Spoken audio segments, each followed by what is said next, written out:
Fala, amor. Oi, gente, tudo bem com vocês? Pois, acontece que eu vou gravar o vídeo aqui da janela hoje, observando a vida dos vizinhos. Brincadeira, não vou não. Isso eu já faço. Ah, tá gravando já? Ah, desculpa, gente, é que eu tava ali na janela esperando um pouco a vida dos vizinhos. Brincadeira.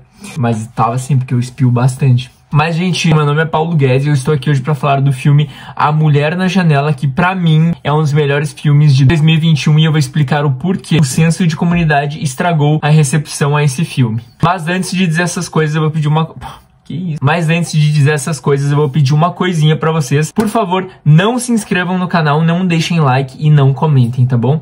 Hoje eu vou tentar psicologia reversa, porque da outra vez eu pedi pra se inscrever. Assim, mas 10% do que eu pedi se inscreveu, tá ótimo, mas hoje eu vou tentar reversa pra ver como vai. Aí eu vou, né, administrando isso.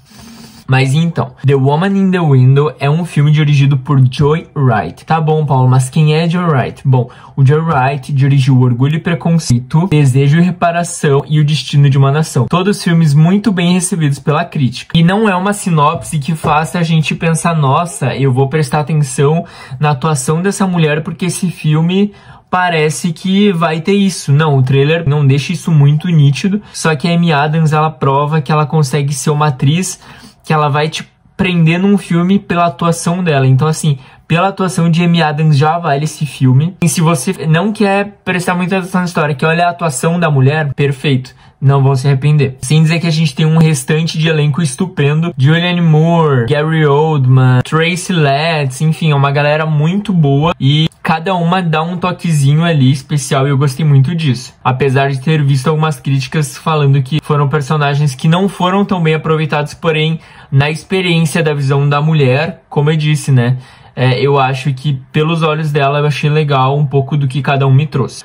Este filme que tá na Netflix, na verdade, ele é uma segunda versão, porque ele ia ser em 2019, só que aí teve uma versão lá pra imprensa dar uma olhada como que tava sendo construído o filme e pra alguns produtores, enfim, pra uma galera que trabalhou na parte criativa, e a recepção não foi tão boa. Então, o que eles conversaram? Bom, vamos fazer outro filme. Então, assim, ele é um filme que foi feito pela Fox 2000 Pictures. E no meio desse processo, a Fox é vendida e a direção criativa do filme muda um pouco. E aí a gente tem mudanças para poder agradar todo aquele público que eu disse que assistiu o filme antes, né? E aí, muita coisa mudou, inclusive a trilha sonora, que ia ser dos icônicos Trent Reznor e Atticus Ross, que fizeram grandes filmes. E aí, mas a trilha, assim, foi só um recorte do que foi mudado, né? Porque o filme, ele era mais conceitual.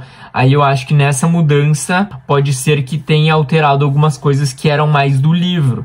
Porém, como eu não li o livro, eu gostei muito do filme, eu olhei só a paródica do filme. E eu acho que é uma coisa que as pessoas deveriam ter tido o tato de fazer quando foram criticar. Porque, assim, gente, na hora que a gente vai fazer uma crítica, se você vai falar de um filme, você vai falar do filme, você não vai falar do livro.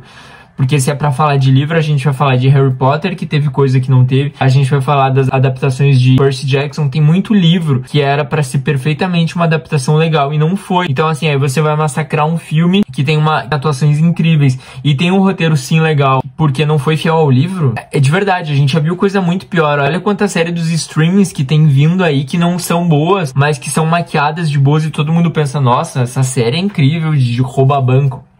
Tô brincando, né? Não só essa série, mas sim, tem coisas que não são tão boas, mas todo mundo pinta, nossa, é muito legal, vou olhar. Porque eu acho que entra num hype coletivo, tanto de gostar às vezes, quanto de odiar. É que nem o caso do Zack Snyder, da Liga da Justiça. É um baita filme, um filme incrível, e tem pessoas que mesmo assim falam que é ruim. Tem muita coisa que é boa que as pessoas insistem em falar que é ruim, sendo que é só o teu olhar, assim. Isso é uma coisa até que nas cabines de imprensa eu não gosto tanto de fazer. Mas no final da cabine de imprensa, que é quando os críticos após o filme se reúnem pra dar uma leve comentada assim do que acharam, eu sinto que sempre tem um que puxa, gostei, não gostei tanto. Aí é sempre assim, o primeiro que puxa, parece que muita gente entra nessa vibe de criticar, sabe? Então, assim, cara, independente de qualquer coisa, pega a tua opinião e tenta formar algo em cima do que tu achou, do que tu sentiu assistindo aquela obra, porque assim, quando a galera tá produzindo o filme, é muito trabalho, é muita coisa envolvida pra gente chegar lá e falar qualquer coisa, sabe? Dizer, não gostei por causa de que ela não ficou tanto tempo na janela. Velho, não gostou, compra o livro. Não precisa olhar o filme. Assim, é fã da história do livro. Olha, ó, vai pra cama, sei lá, lê o livro, lê de novo, tá ótimo. Vai gostar, já gostou antes, vai gostar de novo, né? É isso. E aí, falando em livro, todo mundo tava comentando muito bem, porque esse livro foi parar lá nos best-sellers, New York Times, aquela coisa toda. E aí, antes de virar esse best-seller absurdo, os estúdios já estavam vendo assim, cara, a gente tá fazendo um leilão aqui, ó, quem dá mais? Aí viram a história lá do livro, acharam legal. Aí quando chegou em 750 mil dólares, revelaram o nome real do autor lá, do pseudônimo, né? Aí várias empresas retiraram seu interesse em fazer o filme, porque este autor já se envolveu em diversas polêmicas, porque saiu um paper, né, um artigo no New York Times falando dessas polêmicas que envolviam muitas dissimulações, falando de um doutorado falso, uma doença imaginária e um sotaque falso. Então, assim, tudo isso para conseguir alguns benefícios, mas eu prefiro não falar, quero ficar de boa na minha janela, não me envolver em polêmica, né, porque eu não quero incomodação pro meu lado. Então, vou lá, pesquisem no Google o nome dele, que tem bastante coisa já falando, tá bom?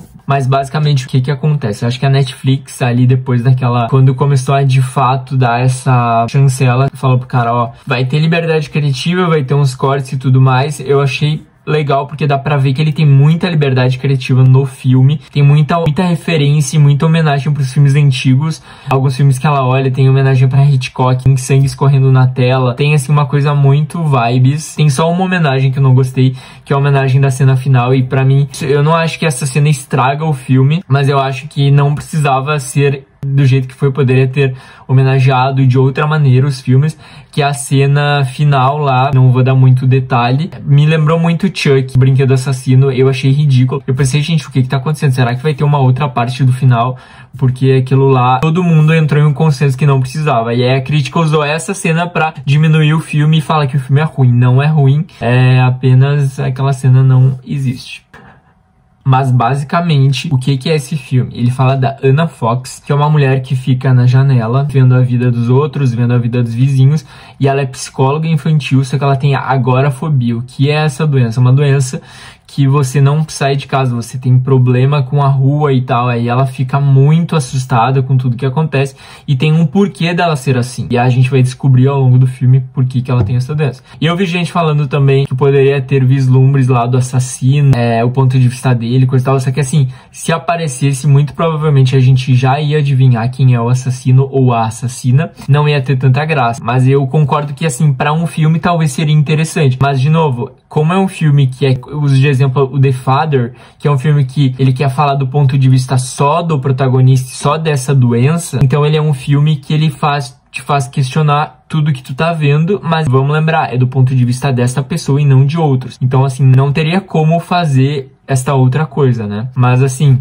eu não sou muito bom em adivinhar plot twists, mas este plot é uma coisa que quando apareceu a primeira vez, a assassina, o assassino, eu fiquei com essa coisa, gente, mas se for essa pessoa? E aí depois eu logo ignorei isso, mas depois fez muito sentido na minha cabeça. E eu achei incrível algumas partes, como, por exemplo, descobrir o significado daquela neve nas transições. Pra mim, aquela cena do carro na cozinha é uma cena que eu falei, cara, isso poderia trazer uma indicação de roteiro ou de... enfim, um Oscar, né? Eu adoraria, assim, seria minha lavada na alma, seria uma indicação em festivais pra Amy Adams, só pra calar a boca da galera, porque eu achei realmente uma atuação incrível. Só que aí eu me dei conta, cara, esse filme tá sendo lançado em maio. Qual a possibilidade, né? Vai esfriar muito. E a gente já teve um exemplo muito bom, que foi a Toni Collette lá em junho de 2018, quando ela fez Hereditário, com uma atuação que eu não preciso nem dizer, e que não foi indicada para o Oscar 2019, né? E foi em junho, então assim, é um filme bem mais conceitual e não foi indicado, então eu acho que não vai rolar, mas eu ia adorar, nem que seja uma indicaçãozinha ali só pra calar a boca da galera, principalmente dos críticos, né? Como eu disse, eu acho que a gente já viu coisa muito pior, é só analisar aí o que a gente tem disponível de série e alguns filmes, mas eu também acho que tem muito suspense bom vindo aí, muita coisa boa florescendo, porque, de novo, eu acho que a Netflix dá muita liberdade criativa para os seus autores, produtores, diretores, enfim, me contratam, inclusive. Mas eu acho que essa liberdade acaba trazendo um pouco daquele lance dos filmes mais antigos ali, os suspenses dos anos 2000 ali, o chamado, aquela mitologia própria de cada suspense, sabe? Então eu acho que essa coisa mais autoral é muito boa. E assim, só de ter essa pegada e de referências e fazer um filme único na visão de uma pessoa, pra mim foi incrível. Dificilmente agora, neste século, eu quero ver um filme de novo. Eu gosto de repetir, assim, filmes dos anos 2000, Pânico, esses filmes que são clássicos, mas esse filme me deu muita vontade de reassisti-lo, porque tem muita referência que a gente fica se perguntando, tá, mas qual é que é verdade, não é? E eu adorei. E pra mim, que sou ator, eu fiquei pensando na preparação de elenco da Amy Adams pra fazer esse filme, que não tem nem palavras. Eu espero um dia poder ver ele um behind the scenes pra ver o que aconteceu, como foi, se teve conversa com o cara do livro, porque é uma pira muito louca, né? Só que aí também, agora lendo aqui algumas coisas, eu me dou conta que a vida do cara também era muito louca. Então, assim, tudo tem um pouquinho de referência, né? Tem um pouco de referência da vida dele também. Então, se vocês forem pesquisar, que nem eu falei da vida dele, tem muita coisa. Então, prestem atenção. Incrível, espetacular e poético. Este foi A Mulher na Janela. Eu espero que vocês sintam a mesma coisa que eu.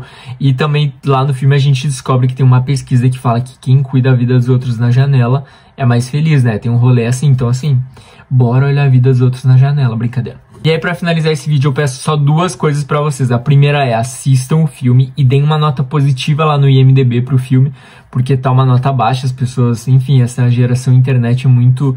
lê uma coisa, vê no Twitter e vai lá e critica, e eu acho que a nota desse filme não merece ser tão baixa. Então, assim, vamos subir, bora, sei lá, se der 100, 300 mil visualizações nesse vídeo, imagina que legal se a gente conseguisse todo mundo aqui dar 10 pro filme, aí vai subir um pouquinho, acho que ia ser ótimo. Uma coisa que eu vi no filme que fez sentido e não fez, mas assim, tem uma hora que a mulher tenta ligar pro número da polícia e não consegue. Tudo bem, o número da polícia talvez... pode ser que esteja indisponível, só que como eu faço esporte de aventura, eu descobri que em qualquer lugar do mundo, pode estar no Alasca, Carabit, a Nárnia, você pode ligar para o número de emergência. Então aquele númerozinho vermelho que fica no celular quando tá bloqueado, você pode ligar para emergência que manda um helicóptero, sei lá, o rolê que tem no lugar, mas as pessoas vão receber uma chamada daquele número. Então assim, por mais que não esteja com sinal, tá sem 3G, aquilo lá vai funcionar. Só por essa dica que eu dei agora, você já poderia se inscrever no canal, né? Fala sério. Mas, uma outra coisa que eu queria dizer é muito obrigado e eu espero que vocês gostem. Comenta aqui o que vocês acharam desse filme, ou sei lá, por que a crítica tá sendo tão mala e tal, e será que a gente pode realmente esperar que o filme seja tão fiel quanto um livro? Enfim, muito obrigado por ter assistido essa crítica. Ficou um pouco longa porque assim, eu tô que nem o Gil, eu tô revoltado, Brasil! Mas é isso, muito obrigado por ter assistido. Beijo pra quem é de beijo e abraço pra quem é de abraço. Tchau!